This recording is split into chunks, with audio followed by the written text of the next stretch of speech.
విపరీతమైన మీటింగ్స్ కూడా ఉన్నాయి. 7 నుంచి 9 వరకు, 12 నుండి 14 వరకు. ఎబ్రోన్ నాయకుడు హిమాలయల్ గారికి బీబీఎస్ పెట్టారు. లాస్ట్ రోజునే వెళ్దాం అనుకున్నాం, 28వ తారీఖు వీలు అన్నేమనుకున్నాను. దేవుని వాక్యాన్ని మనం పరిశీలన చేస్తే ఒక శత్రువు మన మీద ఎలా దాడి చేస్తాడు, మన విశ్వాస జీవితంలో మనము ఏ అంశాల మీద శోధింపబడుతున్నామో ఆ శోధన మనం ఎలా చేయించాలి, దాని నుండి ఎలా విముక్తి పొందాలి. ఒక 5 రకాల స్త్రీలను గురించి మనం ధ్యానం చేస్తాం. శత్రువు మన బలాన్ని, మన ధైర్యాన్ని, మన విశ్వాసాన్ని ఎలా పాడు చేసి పతనం చేస్తాడు, ఎక్కడ వాడు తన పనిని ప్రారంభిస్తాడు అనే విషయాలను మనం ధ్యానం చేస్తాం. మొట్టమొదట శత్రువు యొక్క తంత్రాలు, శత్రువు యొక్క కుయుక్తి ఎలాంటివి అనేది ముందు మనం ఆలోచన చేస్తే దేవుని వాక్యంలో వాళ్ళు ఎలాంటి వాడో ఒకసారి చూద్దాం.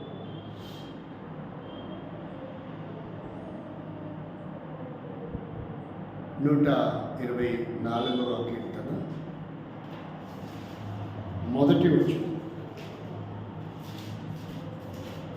124వ కీర్తన మొదటి వచనం.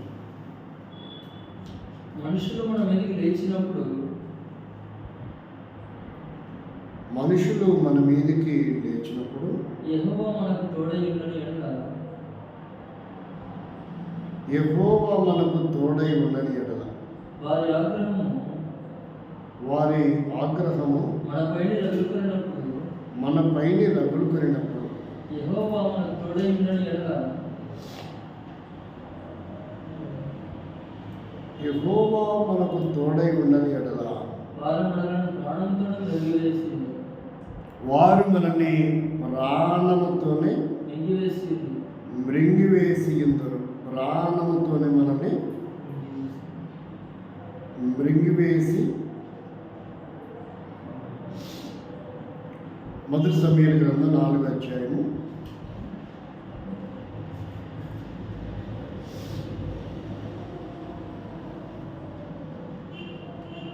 3వ వచనం, 12వ అధ్యాయము 10వ వచనం కూడా చదువు. మొదటి సమూయేలు గ్రంథం 4వ అధ్యాయం 3వ వచనం, 12వ అధ్యాయం 10వ వచనం. కాబట్టి జనులు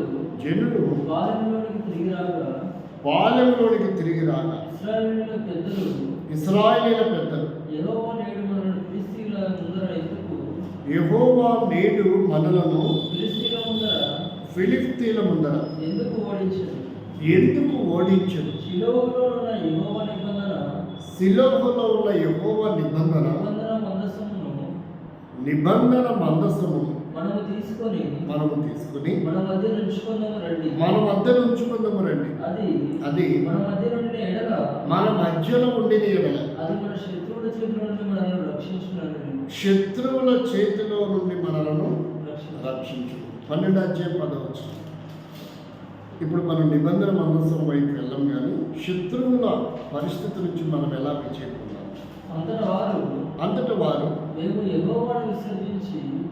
యెహోవాను విసర్జించి బయలుదేవతలను అష్టారోతు దేవతలను పూజించినందున పాపము చేసితిమి. మా శత్రువుల చేతిలో నుండి నీవు మమ్మల్ని విడిపించిన ఎడల మేము నిన్ను సేవించదమని యెహోవాకు మొరపెట్టాడు. కాబట్టి ఇక్కడ 2 రకాల శత్రుత్వం మనకు కనబడుతుంది. మొదటిది మందసము లేకపోవటం వలన మనకు శత్రువులు. రెండవది, దేవుని అనుసరించకపోవటం వలన మనకు శత్రువు. మరి దేవుణ్ణి అనుసరించినా కూడా శత్రువులు ఎలా వస్తారు మనకి? మన పితరుల కంటే మందసం వాళ్ళు దోచుకొని వెళ్ళారు కాబట్టి శత్రువులుగా మారారు, ఎనిమి వచ్చింది. రెండవది, వారు ఇశ్రాయేలు ప్రజలు దేవుణ్ణి సేవించడం మారినందువలన శత్రువులు వారికి సంభవిస్తూ వచ్చారు. మరి మనము మారుమనసు పొందాం, బాప్తిసం తీసుకున్నాం, ప్రభువులలో సహవాసంలో సంఘములో కొనసాగుతున్నాం, శ్రమ పడుతున్నాం, ప్రయాసపడుతున్నాం, మన సమయాన్ని వెచ్చిస్తున్నాం, మన డబ్బుని వెచ్చిస్తున్నాం. అయినా సరే మనకు శత్రువు ఉంటారా? ఇంత చేస్తే కూడా శత్రువులు ఉంటారా మనకు డౌట్ వస్తుంది, క్వశ్చన్ గుర్తొస్తుంది. ఏమొస్తుంది? మనకి కంపల్సరీ ఒక క్వశ్చన్ గుర్తొస్తుంది. ఎందుకు మేము మేలు పొందలేకపోతున్నాం, సక్సెస్ అవ్వలేకపోతున్నాం, రాణించలేకపోతున్నాం? ఎందుకు అనుకునేది జరగట్లేదు? ఇంకా కష్టాలు, ఇంకా ఇబ్బందులు, ఇంకా బాధలు, ఇంకా శోధనలు, ఇంకెన్నాళ్ళ వరకు ఇది అని మనం అనుకుంటూ ఉంటాం. కొన్ని సమస్యలు మనకు శత్రువుగా మారుతూ ఉంటాయి, కొన్ని సమస్యలు మనకి ఏమవుతుంటాయి? శత్రువులుగా మారుతూ ఉంటాయి. కాబట్టి అవి ఏంటో శత్రువులు ఈరోజు మనం ధ్యానం చేస్తాం. ఏ రకమైనటువంటి శత్రుత్వము మన మీద ప్రభావితం చేస్తుంది? మన పితరులకైతే ఏ విధమైన శత్రువు అంట? మందస్సము కోల్పోయినందువలన శత్రువులయ్యారు. రెండవది, దేవుణ్ణి సేవించకపోయినందువలన వారికి శత్రువులు. మరి మనకు అంటే మరి శత్రుత్వము రావడంలో ఒక అర్థము, ఒక కాసు ఉంది. మరి మనకు లేదే. మనకు కూడా ఒక పెద్ద క్వశ్చన్ మిగిలిపోయింది. ఏంటిది మా పరిస్థితి? ఇంతేనా? ఇక మా సమస్యలు ఇంతేనా? మా ఇబ్బందులు ఇంతేనా? మా కష్టాలు ఇంతేనా? ఈ శోధనల నుంచి బయటికి రామా? ఈ శ్రమల నుంచి బయటికి రామా? ఈ శత్రువును మేము జయించలేమా? కాబట్టి ఇలాంటి పరిస్థితి మనల్ని వెంటాడుతున్న విషయం. అంటే శత్రువు మనల్ని డైరెక్ట్గా అటాక్ చేయకుండా ఎటువైపు నుంచి మన మీద ప్రభావితం చూపుతాడో ఈరోజు మనం ధ్యానం చేస్తాం. అంటే డైరెక్ట్గా మనల్ని అటాక్ చేయకుండా ఎటువైపు నుంచి వాడి ప్రభావము చూపి మనల్ని శోధనకు, ఇబ్బందికి, వేదనకు గురి చేస్తాడో ఈరోజు మనం ధ్యానం చేస్తాం. మొదటి సి, ఎఫెసు పత్రిక 6వ అధ్యాయము మొదటి 2 వచనాలు. మొదటి సి ఏంటో చూద్దాం. 5 Cలని రాత్రి మనం ధ్యానం చేస్తాం. ఈ బైబిల్ పఠనంలో 5 Cల గురించి మనం ధ్యానం చేస్తాం. త్వర చదివితే మనం త్వర ముగించుకుంటాం, లేదంటే రోజు లేట్ అయిపోతుంది. ఎఫెసు పత్రిక 6వ అధ్యాయము మొదటి 2 వచనాలు. పిల్లలారా ప్రభువునందు మీ తల్లిదండ్రులకు విధేయులయుండుడి, ఇది ధర్మమే. మీకు మేలు కలుగునట్లు తండ్రిని తల్లిని సన్మానింపు. మొట్టమొదటి శత్రువు ఎక్కడ మన మీద ప్రభావితం చూపుతాడంటే మన పిల్లల వైపు తీసుకొస్తాడు. ఎటువైపు తీసుకెళ్తాడు? పెద్ద పిల్లలైతే తల్లిదండ్రి మాట వినకుండా చేస్తాడు. ఆరాధనకి రారు, ప్రార్థనకి రారు, బైబిల్ పట్టణానికి రారు, సహవాసానికి రారు, మీటింగ్స్కి, కూడికలకి రారు. వస్తపో. కాబట్టి అప్పుడు తల్లిదండ్రి మనసు ఎలా ఉంటుంది చెప్పండి? ఎలా ఉంటుంది? ఒక రకమైన బాధ వారికి ఉంటుంది. ఏంటి వీడు వినడే, వీడు పాడైపోతున్నాడే, అలవాడైపోతున్నాడే, అటు ఇటు తిరుగుతున్నాడే, చెడిపోతున్నాడే, వీడు లాస్ట్కి ఏమైపోతాడో. కాబట్టి తల్లిదండ్రికి ఏమవుతుంది? నెమ్మది పోతుంది. అంటే వాడి శత్రువు డైరెక్ట్గా పేరెంట్స్ని అటాక్ చేయలేక ఎటువైపు నుంచి మొదలు పెడతాడు? పిల్లల వైపు నుంచి మొదలు పెడతాడు. ఒకటి, లేదంటే వారు చదవకపోవటం, సరైనటువంటి కోచింగ్ తీసుకోకపోవటం, క్రమశిక్షణగా ఉండకపోవటం, సమయానికి ఇంటికి వచ్చి కలిసి భోజనం చేయకపోవటం, ధూమపానము, మద్యపానానికి బానిసలు అవటం, ఎంతో డబ్బు ఖర్చు పెట్టి కోచింగ్లు ఇప్పిస్తే అక్కడ సరైన పద్ధతిలో లేకుండా పబ్జీలో అవే ఇవే గేమ్స్ ఆడటం, డబ్బు వృధా చేయటం, అలాగున తల్లిదండ్రికి మనోవేదన కలిగించే పిల్లలు. అంటే శత్రువు ఎటువైపు నుంచి అటాక్ చేస్తాడు? చిల్డ్రన్స్ వైపు నుంచి. మొదటి సి అంటే ఏంటిది? చిల్డ్రన్స్. ఎటు నుంచి వస్తాడు అటాక్ చేస్తాడు? ఫస్ట్ సి అంటే అర్థం ఏంటి? చిల్డ్రన్స్. ఒకవేళ ఇది హై స్కూలు కాలేజీ స్థాయిలో ఉన్న వాళ్ళ పిల్లల గురించి, మరి చిన్నపిల్లల గురించి వస్తే అనారోగ్య పరిస్థితి. చిన్నపిల్లల వైపు వస్తే ఏంటిది? తల్లిదండ్రుని కృంగదీయటానికి, కుటుంబాన్ని విచ్ఛిన్నం చేయటానికి, నెమ్మది లేకుండా చేయటానికి పిల్లలకి ఒకరి తర్వాత ఒకరికి అస్వస్థత వస్తుంది. వారేమో దాన్ని చెప్పలేరు, దానికి సరైన ట్రీట్మెంట్ మనం ఇప్పించలేము, వాళ్ళ బాధ మనకు అర్థం కాదు. సరే, కాబట్టి వాడు పిల్లల వైపు, చిల్డ్రన్స్ వైపు అటాక్ చేస్తాడు.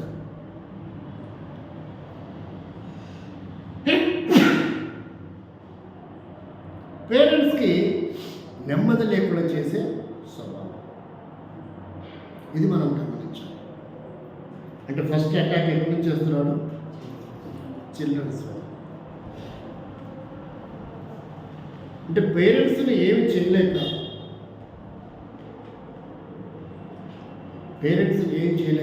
ఎటువైపు అటాక్ చేస్తాడు?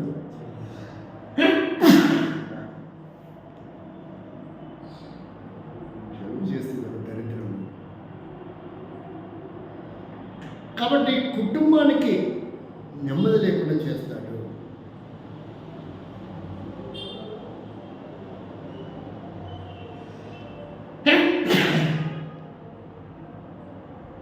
ఫస్ట్ సి ఎలా ఉంటుంది? చిల్డ్రన్స్ వైపు అటాక్ చేస్తాడు. అంటే పెద్దవాళ్ళని ఏం చేయలేక వాడు ఒక వే ఎత్తుకుంటాడు. ఫస్ట్ సి అంటే చిల్డ్రన్స్ ద్వారా మనకు మనోవేదనకి బాధను కలిగిస్తాడు. అంటే శోధిస్తాడు, శ్రమ పెడతాడు, ఇబ్బంది పెడతాడు, ఆత్మీయంగా మనం ఏం చేస్తాడు? కృంగదీస్తాడు. ఆత్మీయంగా ఏం చేస్తాడు? కృంగదీస్తాడు. లేదా దేవునింటికి, దేవునితో సహవాసం చేయకుండా చేస్తాడు, దేవుని సన్నిధిలో గడపకుండా చేస్తాడు, ధ్యానించకుండా చేస్తాడు, ప్రార్థించకుండా చేస్తాడు.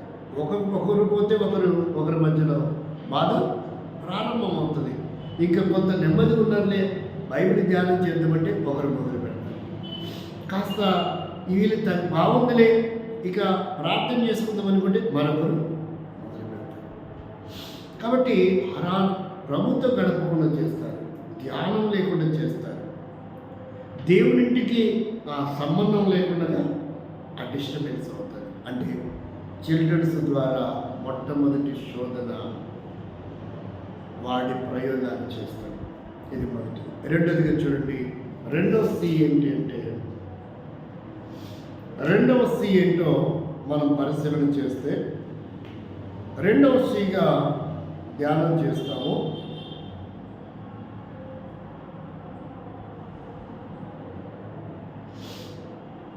రెండవది ఏంటంటే క్యాష్. రెండవ సి ఏంటి? ఫస్ట్ సి ఏంటి? చిల్డ్రన్. సెకండ్ సి ఏంటి? క్యాష్. అంటే ఆర్థికపరమైనటువంటి ఇబ్బందులు. రెండవది ఏంటి? ఆర్థికపరమైన, అంటే మనల్ని అటాక్ చేయలేడు, వాడు ఒక వే ఎత్తుకుంటాడు. రెండవది ఏంటంటే ఆర్థికపరమైన ఇబ్బందులకు మన కుటుంబాలను గురి చేస్తాడు. అంటే మన ఇన్కమ్, మన సోర్స్ ఏదైతే ఉందో దానిని శోధిస్తాడు, దాని మీద వాడి ప్రభావాన్ని చూపుతాడు. అంటే ఆర్థికంగా మనల్ని దెబ్బ కొడతాడు.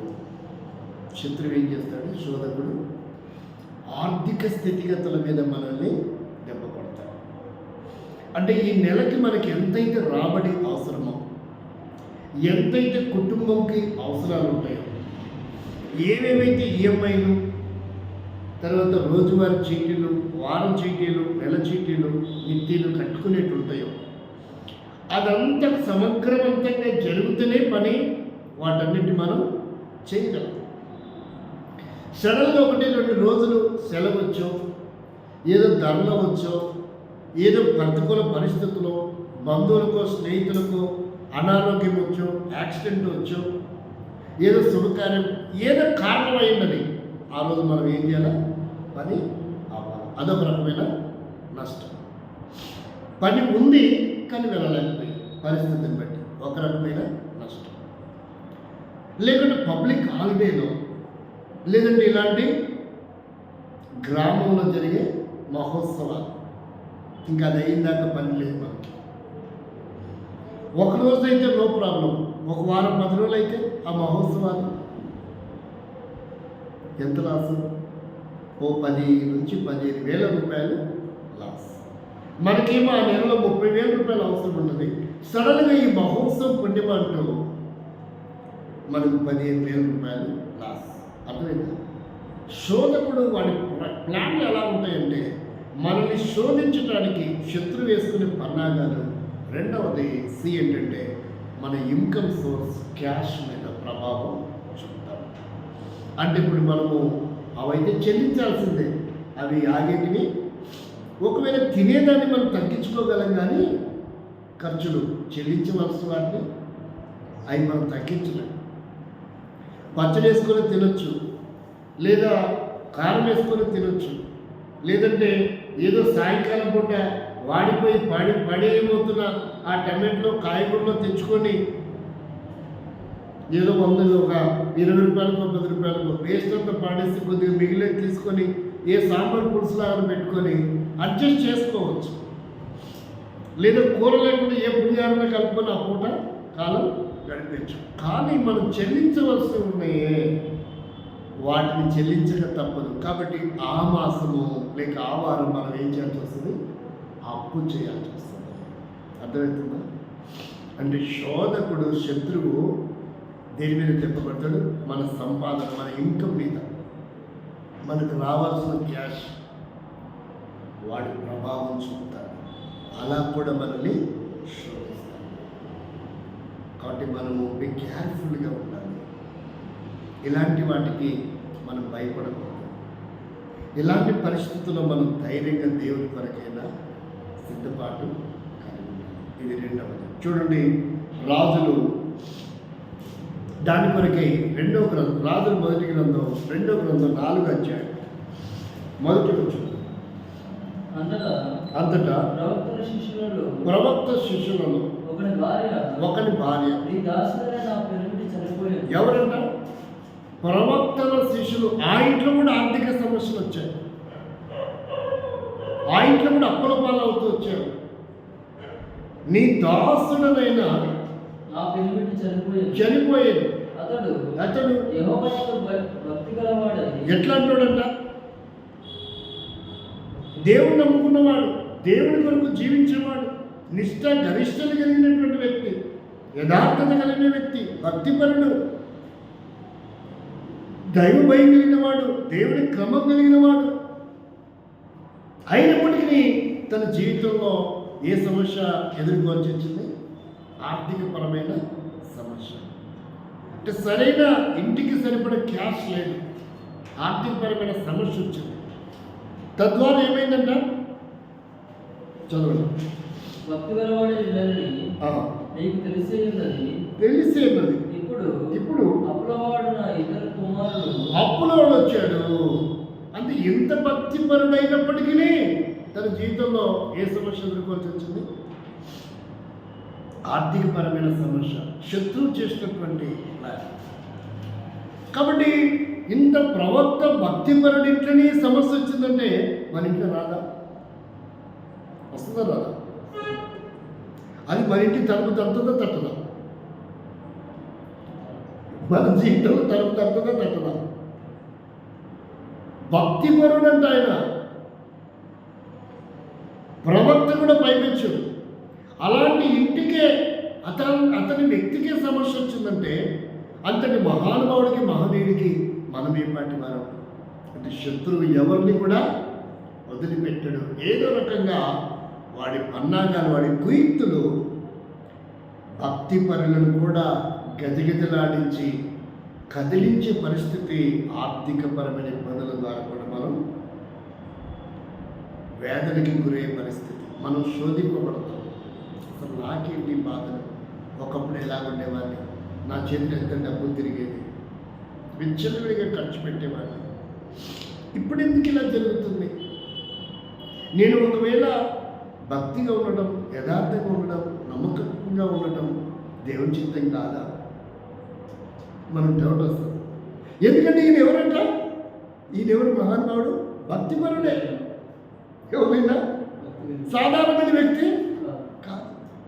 మరి ఆయనకే వచ్చిందంటే మనకు కూడా డౌట్ వస్తుంది. ఒకప్పుడు ఎంత బాగున్నాం, ఎంత సమృద్ధిగా ఉన్నాం, ఎంత తృప్తిగా ఉన్నాం, కానీ ఇప్పుడు నేను దేవుడి కొరకు నిలబడ్డా, దేవుని పని చేయాలనుకుంటున్నా, దేవుని అసలు గడపాలనుకుంటున్నా, ఆత్మీయంగా ఎదగాలనుకుంటున్నా, క్రమం ఉండాలనుకుంటా, మరి నాకే ఆర్థికమైన ఇబ్బందులు వచ్చాయేంటి? వస్తాయి మనకు కూడా. మనం అధైర్యపడకూడదు. ఏం పడకూడదు? కలవరపడకూడదు, కొరిగిపోకూడదు. రెండవ సీన్ కూడా మనం సమగ్రవంతంగా ఎదుర్కోవాలంటే ఏం చేయాలి? అక్కడే రాశాను. 5వ వచనం 6వ వచనం చదవండి.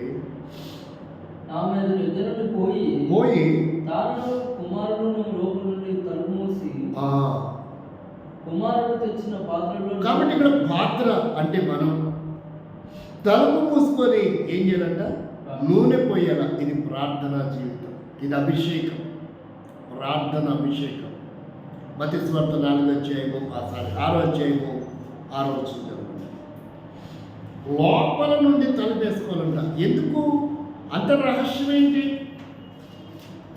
అంత రహస్యం ఎందుకు ఉండాలా? నీవు ప్రార్థన చేయనప్పుడు గదిలోనికి వెళ్ళి తలుపు వేసి రహస్యంలో ఉన్న నీ తండ్రికి ఏం చేయాలా?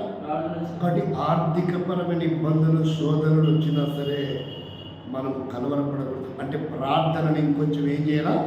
పెంచాలి.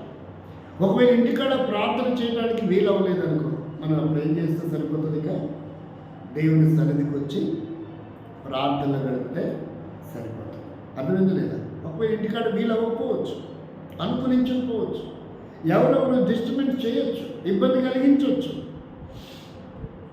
కాబట్టి ఒక అరగంట, ఒక గంట, మనకున్న అనుకూలత ఒక పావు గంట చక్కగా ప్రశాంతంగా పీస్ ఆఫ్ మైండ్తో ప్రభుత్వం మనం గడిపితే మన ఆర్థిక సమస్యల నుంచి విడిపించడానికి దేవుడు ఒక ప్రణాళికను వేస్తాడు. చూడు ఎలాంటి ప్రణాళిక వేస్తాడో. ఇలా ప్రార్థించినప్పుడు జరిగే ప్రణాళిక. ద్వితీయోపదేశకాండం 28వ అధ్యాయము 12వ వచనం. దేవుడు ఏం చేస్తాడు? ఏం ప్రణాళిక వేస్తాడు? ఈ ఆర్థికపరమైన ఇబ్బందుల నుంచి, క్యాష్ రాకుండా, సమృద్ధిగా మన ఇంటికి చేరకుండా శోధించబడుతున్నప్పుడు మనం చేయాల్సిన పని ఒక ప్రార్థన ఒకటే కాదంట. ఆ ప్రార్థనకు దేవుడు స్పందించి ఏం చేస్తాడో ఎక్కడ చెప్పాడు. యెహోవా నీ దేశం మీద వర్షము దాని కాలమందు కురిపించును. నీవు చేసే పని, ఏ పనిని చేయి, టెక్నిక్ వర్క్ అయినా సరే, హ్యాండ్ వర్క్ అయినా సరే, జాబ్ అయినా సరే, ఏ టార్గెట్ అయినా సరే, ఏ ప్రయాణం అయినా సరే, ఏ వ్యాపారం అయినా, వ్యవసాయం అయినా, ఏదైనా సరే, అది చిరు వ్యాపారమా, పెద్ద వ్యాపారమా, అది వ్యవసాయమా, ఉద్యోగమా, ట్రాన్స్ఫరా, ప్రమోషనా, చేతి వృత్తి, కుల వృత్తి, అది ఏదైనప్పటికీ, అది సోడాల మీద బట్టల వ్యాపారమా, లేదా పాతిక సామాన్ల వ్యాపారమా, బుక్ షాపా, మెడికల్ షాపా, కానీ ఏ షాప్ అన్నా కాదు, అది మెకానిక్ షాపా, హోటల, పన్ను 4 చక్రాల బండి మీద పన్ను పెట్టుకుని అమ్ముకునేదా, పూల మీద, అది ఏదైనా కానీ, కొబ్బరి బొండాల మీద, నీ పని ఏదైనప్పటికీ దేవుడు చెప్తున్నాడు, నీ కార్యమును ఏం చేస్తారంట? ఆశీర్వదించుటకు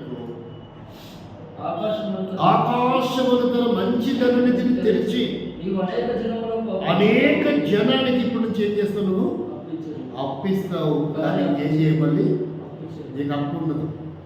చూసారా? నీ శత్రువు శోధకుని మీద నీకు జయం ఇవ్వటానికి దేవుడు గొప్ప నీ ఆర్థిక లావాదేవీల మీద పడే ప్రభావం, నీ క్యాష్ నీ ఇంటికి రాకుండా ఏదైతే శత్రువు ఆటంకపరుస్తున్నాడో దాని విషయంలో నీ అప్పులన్నీ తీర్చడానికి కాదు, నీ అప్పిచ్చే స్థాయిలో ఉంచడానికి. కొన్ని చోట్ల రాస్తారు నో క్రెడిట్ అని కదా, షాపులో ఏమని రాస్తారు, అప్పు అడగరాదు. నువ్వు అప్పు అడగాల్సిన అవసరం లేదు, నువ్వు క్రెడిట్ చేయాల్సిన అవసరం లేదు, నువ్వు క్యాషే చెల్లించేటట్లు దేవుడు చేస్తాడు, నీ అప్పు లేకుండా చేస్తాడు. కాబట్టి ఇది ఎన్నవది, ఇది రెండవది, నీ మీద ప్రభావం చూపుతున్న రెండవ సి విషయంలో దేవుడి ప్రణాళిక. మూడవదిగా చూడండి, మూడవది ఏంటి అంటే కెరీర్. మూడవది ఏంటి, సి. మూడవ సి ఏంటి, కెరీర్. అంటే అర్థం ఏంటి, నీ స్థానం, అంతేనా, నీ హోదా. ఏమంటారు తెలుగులో కెరీర్ అంటే? తెలుగులో ఏం చెప్తారా? నీ హోదాని తగ్గించే విధానం. శత్రువు ఏం చేస్తాడు, నీ హోదాని ఒకసారి చూడు, నీ కెరీర్ మీద అంటే మూడో సి మీద వాడి ప్రభావం చూపుతాడు.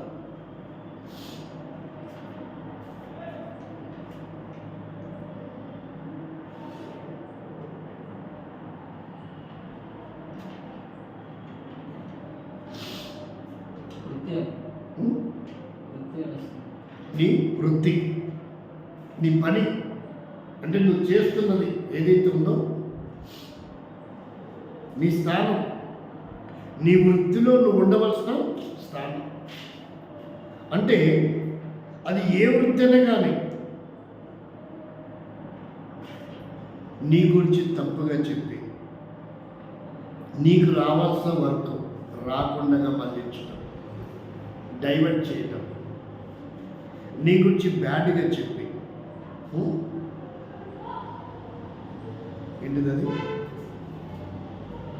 నువ్వు పొందబోవలసినవి ఏదైతే నీ వృత్తిలో నిమగ్నమైనావో దాన్ని ఇతరులు కబ్జా చేయడం. దాన్ని ఏమంటారు, ఇతరులు కబ్జా చేయడం, ఆక్రమించుకోవడం, చివరికి అది నీకు లేకుండా చేయటం, నిన్ను ఖాళీగా రోడ్డు పైన నిలబెట్టడం, రిక్తుడిగా చేయటం అంటారు దాన్ని. చూడండి, అది నీ కెరీర్ విషయంలో ఏం సంభవించబోతుందో దేవుని వాక్యం చూస్తే అది ఒక వ్యక్తి జీవితంలో జరిగింది.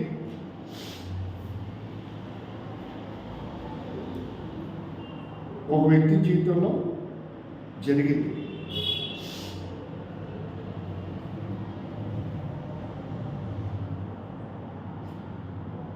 మొదటి రాజుల గ్రంథం 21వ అధ్యాయం 7వ వచనం నుంచి 13వ వచనం వరకు ఉన్న విషయం.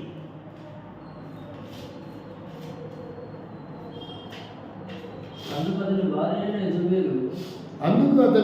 భార్య అయిన యెజబెలు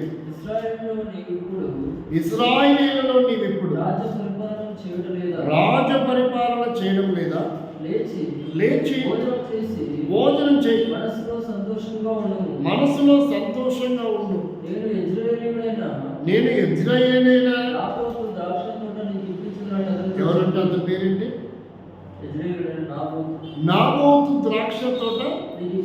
ఇప్పుడు ఆయన కెరీర్ ఏంటి, వ్యవసాయదారుడు. ఆయన వృత్తి ఏంటి, వ్యవసాయం. ఆయన వృత్తి ఏంటి, నాబోతు వృత్తి ఏంటి, వ్యవసాయం. కెరీర్ అంటే అర్థం ఏమని విన్నాం, వృత్తి.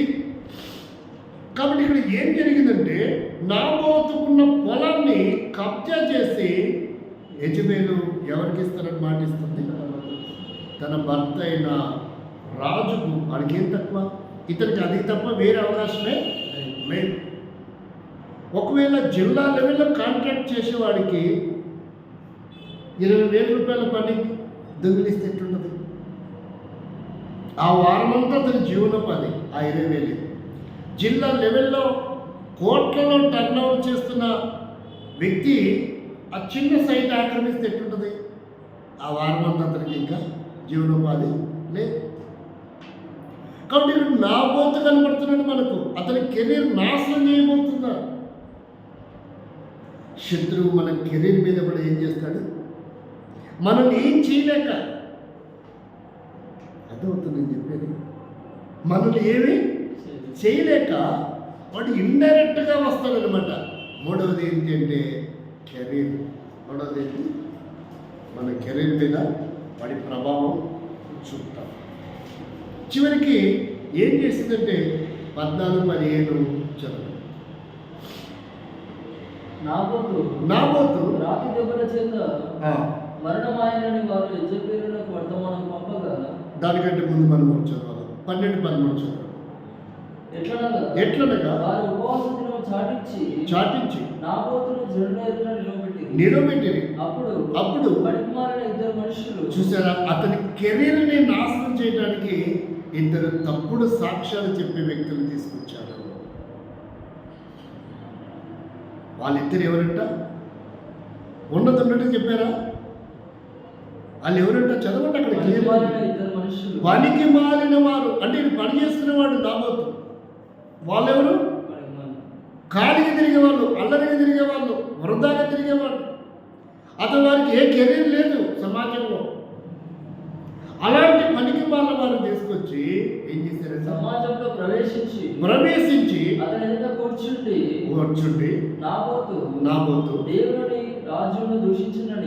దేవుని రెండవది రాజును కూడా దూషించినని జనుల సమక్షమున.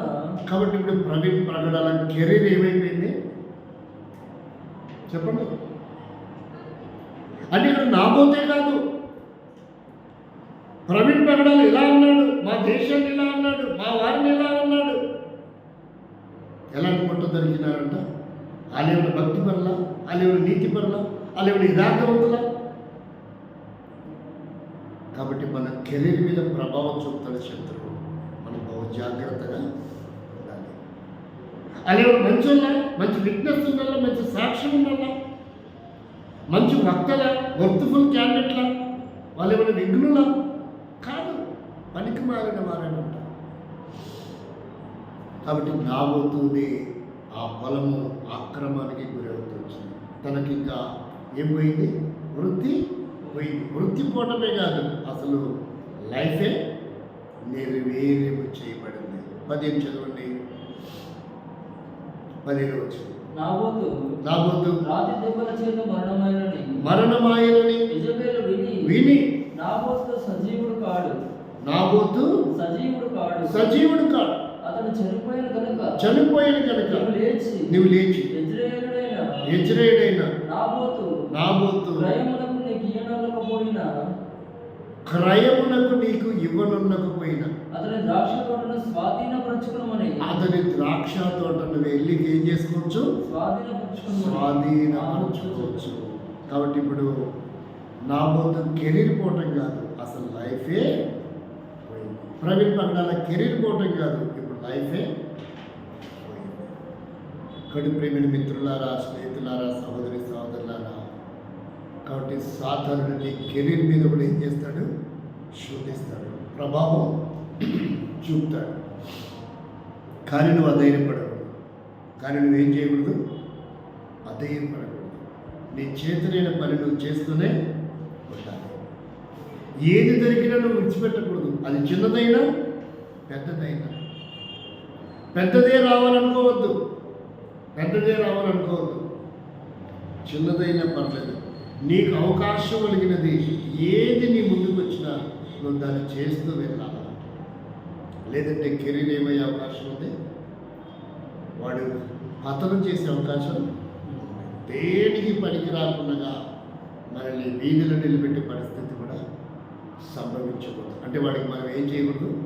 అవకాశం ఇవ్వకూడదు. చేతనైన పని మనం ఏం చేయాలి? నీ శ్రమకి, నీ కష్టానికి దేవుడి ప్రతిఫలం. వాడు ఎంత శోధించినా మనం శోధించబడదు. మన కెరీర్ని మనం ఏం చేసుకోకూడదు, ఎప్పుడు కూడా వాడు చేసుకోకూడదు. ఇది ఎన్నోది? 3వది. 4వదిగా చూడండి. 4వది క్యారెక్టర్. 4వది ఏంటి? క్యారెక్టర్. విచిత్రంగా ఉంది కదా. ఇంగ్లీష్ ఆల్ఫాబెటస్ మీద కూడా వర్తమానం ఉంటుందా? ఉంటుంది. ధ్యానం డిఫరెన్సే చేయాలి. ధ్యానం చేసే విధానం డిఫరెన్స్ ఉండాలి. క్యారెక్టర్ అంటే అర్థం ఏంటి? ప్రవర్తన. మన ప్రవర్తనని చెడ్డగా చిత్రీకరించటం. అంటే దుష్టుడి శోధకుడు ఏం చేస్తాడంటే మనం చెడ్డవారు అని ప్రచారం చేస్తాడు ప్రజలకి. ఏమని ప్రచారం చేస్తాడు? మనం క్యారెక్టర్ లెస్గా వాడు చిత్రీకరిస్తాడు. చూడండి, దాని కొరకై దేవుని వాక్యం ఒక ఉదాహరణ చూస్తే ఆదికాండం 39 అధ్యాయం 9వ ఏంటంటే పాత్ర అంటే అర్థం ఏంటంటే జీవనమే, జీవన శైలి. పర్యాయ పదాలు కూడా ఉంటాయి. మరి అదే మరి స్వభావము, గుణము అంటే వాడి లక్షణాలు, ఉత్తమమైన లక్షణాలు బదులుగా అవలక్షణాలు గలవాడని చిత్రీకరించు. దాన్ని క్యారెక్టర్ లెస్గా అంటే 4వది క్యారెక్టర్ లెస్. 39వ అధ్యాయం ఆదికాండం 9వ వచనం నుంచి 12వ వచనం వచ్చాము. అది కూడా ఒక వ్యక్తి జీవితంలో, ఒక యవనుడి జీవితంలో సంభవించింది. నీవు అతని భార్యమైనందున నిన్ను తప్ప మరి దేనిని నాకు అప్పగించలేదు. కాబట్టి నేనెట్లు ఇంత ఘోరమైన దుష్కార్యము చేసి దేవునికి విరోధముగా పాపము కట్టుకుందునని తన యజమానుడి భార్యతో అనెను.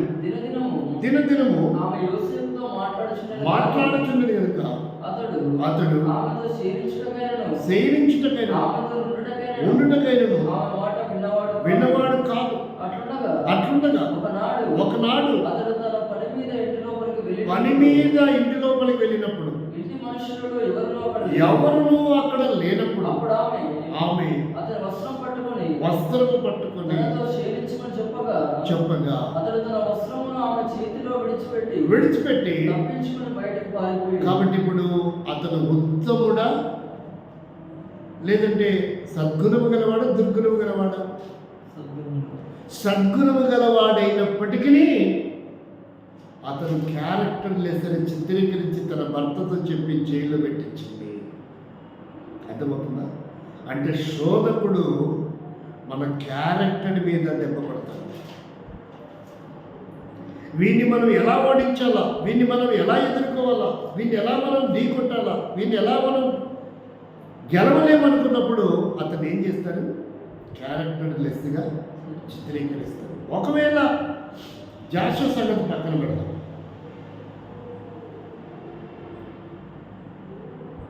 మరి కృష్ణుల సంగతి ఏంటి? ఆలోచిద్దామా? అంటే ప్రతి వ్యక్తి విషయంలో క్యారెక్టర్ లెస్గానే చిత్రీకరించారు. అవునంటారు కదా? మొదటి వ్యక్తి దగ్గరికి మనం వెళ్తే ఆయన పేరు ఆండ్రూస్ గారు, ఆంధ్రయ్య గారు. ఆయన ఎప్పుడు ఇక్కడ ఉండేవాడు కాదు అని ఒక క్యారెక్టర్ చూపించారు. రెండో వ్యక్తి యేసుదాస్ గారు ఎప్పుడు మాతో కమ్యూనికేషన్ ఉండేవాడు కాదు, ఎప్పుడు బయటికి తిరిగేవాడు, ఇక్కడ సరిగ్గా పరిచయం చేయలేదు, లేదంటే ఆ రత్నముతో సంబంధం కలిగి ఉన్నారు అని ఒక క్యారెక్టర్, లేదంటే ఆ కొడుకు ఇట్టంటాడు అని ఒక క్యారెక్టర్. ఇకపోతే తనకంటే ముందు ఎవరు?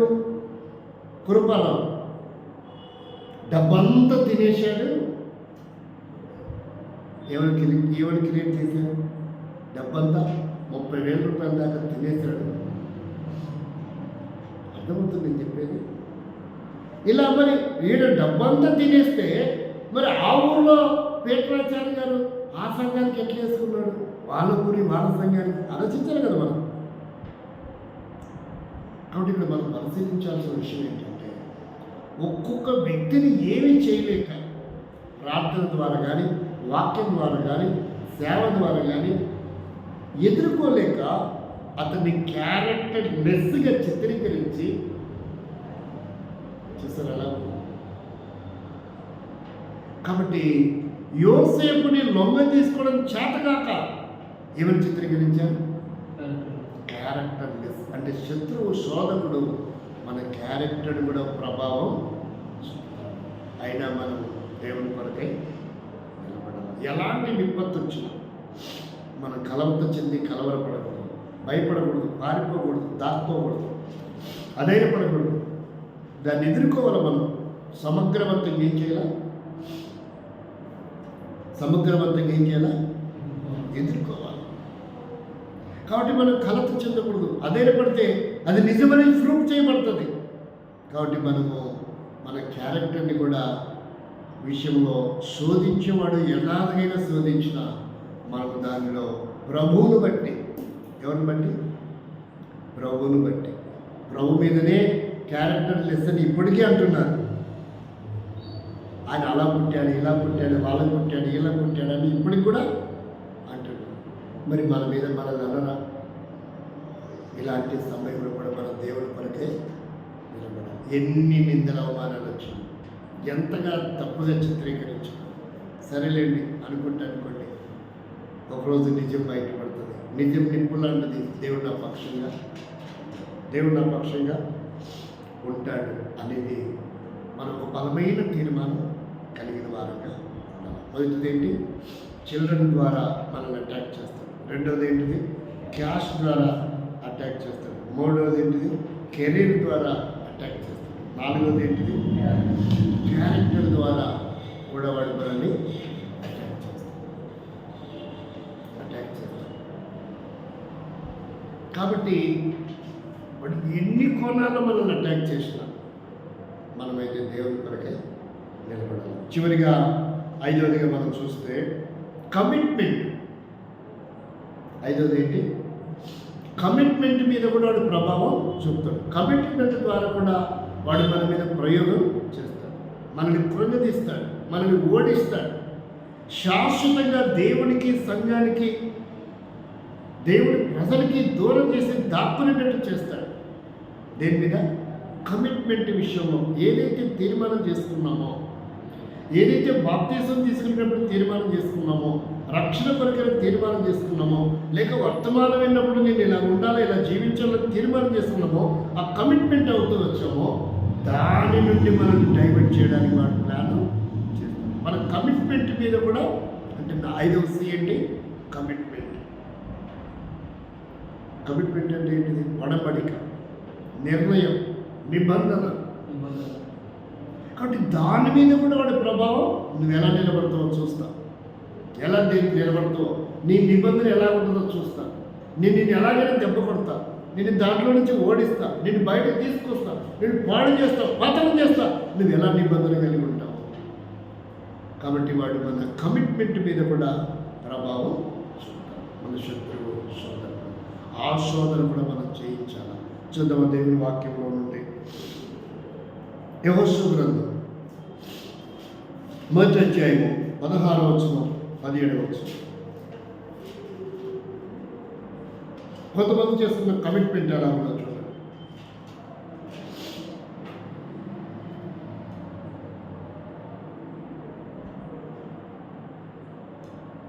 కొంతమంది చేస్తున్న కమిట్మెంట్ ఎలా ఉంది? యెహోషువ గ్రంథం 1వ అధ్యాయం 16-17 వచనం. ఒకవేళ నువ్వు కూడా ఇలాంటి కమిట్మెంట్ చేసుకున్నావేమో, నీ కమిట్మెంట్ మీద కూడా వాడు శోధిస్తున్నాడేమో. అందుకు వారు, నీవు మాకు ఆజ్ఞాపించినది యావత్తును మేము చేసేదము, నీవు మమ్మల్ని ఎక్కడికి పంపినా అక్కడికి వెళ్ళదుము. మోసే చెప్పిన ప్రతి మాట మేము వినినట్లు నీ మాట విందుము. కాబట్టి వాళ్ళు ఒడంబడిక చేసుకున్నారు, కమిట్మెంట్ కలిగినారు.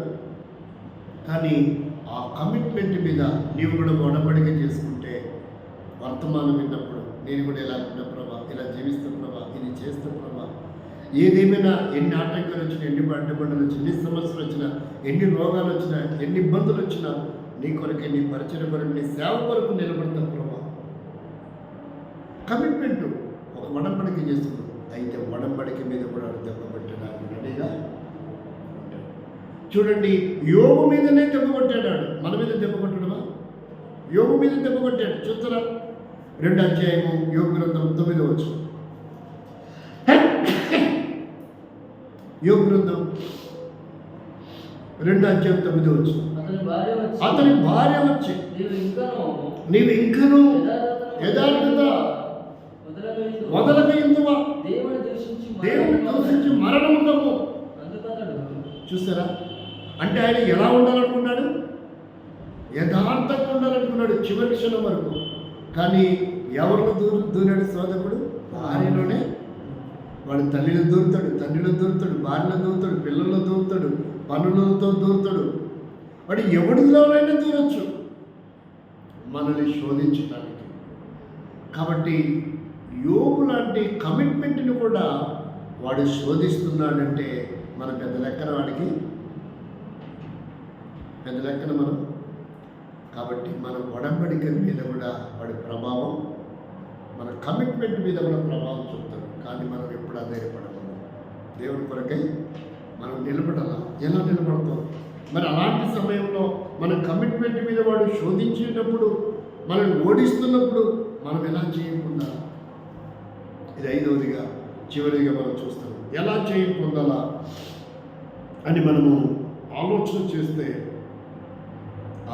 చేస్తే ఇక్కడ 2 ఆయుధాలు మనం వాడాలి. ఈ 5 అంతల అనుభవంలో మనం జయం పొందడానికి 2 ఆయుధాలు మనం వాడాలి. మొదటి ఆయుధం ఏంటంటే ఇర్మియా 1:19. మొదటి ఆయుధం ఏంటి?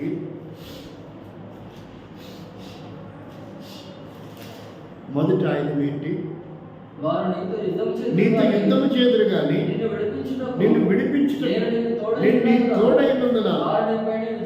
వాటి మొదటి ఆయుధము దేవుడే మనకు తోడు. మొదటి ఆయుధం ఏంటి? ఇప్పుడు మొత్తం ఈ 5 మన ఆయుధాలు ఏంటంటే 3 వాడాం. మొదటిది ఏంటంటే ప్రార్థన ఆయుధం. రెండవది దేవుని తోడనే ఆయుధం. శత్రువుడు మనం జయించాలంటే, ఓడించాలంటే, ఆ శోధ నుంచి మనం బయటకు రావాలంటే, వాడు సిగ్గుపడాలంటే దేవుని తోడు కొరకై మనం అనునిత్యము ఆయనతో సహవాసం సాంగత్యం చేయాలి. దేవుని కార్యాలతో ఎప్పుడు ఆసక్తి గల వారమై ఉండాలి. నిర్లక్ష్యం చేయకూడదు. నిర్లక్ష్యం చేసేమా వాడు ప్రవేశిస్తాడు, వాడు ప్రేరేపిస్తాడు. నేనేం కాలేదు, ఏం కాలేదు, ఏమవుతుందిలే, ఎలాగో వెళ్తున్నారు కదా, కాకపోతే కాస్త లేట్కి వెళ్తున్నారు, 1 గంట లేట్ అవుతుంది, 1 గంటన్నర లేట్ అవుతుంది. వాడు రైట్ హ్యాండ్ చేయనీయడు, వెళ్తున్నారు కదా అని ప్రేరేపిస్తాడు. మనకు కూడా అనిపిస్తుంది నిజమే కదా, 1 గంట లేట్గా వెళ్ళాం, 2 గంటలు లేట్గా వెళ్ళాం. లేదు, సమయానుకూలతలో మనము పొందవలసినవి. ఆలస్యం వచ్చాడు ఎవరు? ఏసావు. ఆశీర్వాదాలు ఉన్నాయా? అన్నీ పోయినాయి. కొంచెం వచ్చాడు, కాస్త ఆలస్యంగా, అంతే. మనం కూడా దేవుని ఆశీర్వాదాన్ని పోగొట్టుకోకూడదంటే మనం టైం పాటించాలి. ఆలస్యం వస్తే కొన్ని పోతున్నాయి, రావటం వల్ల ఉపయోగం అయితే లేదు, మనకు తెలియదు అది వచ్చామా లేదా. ఆలస్యం అయితే అనుకుంటాం, లేదు.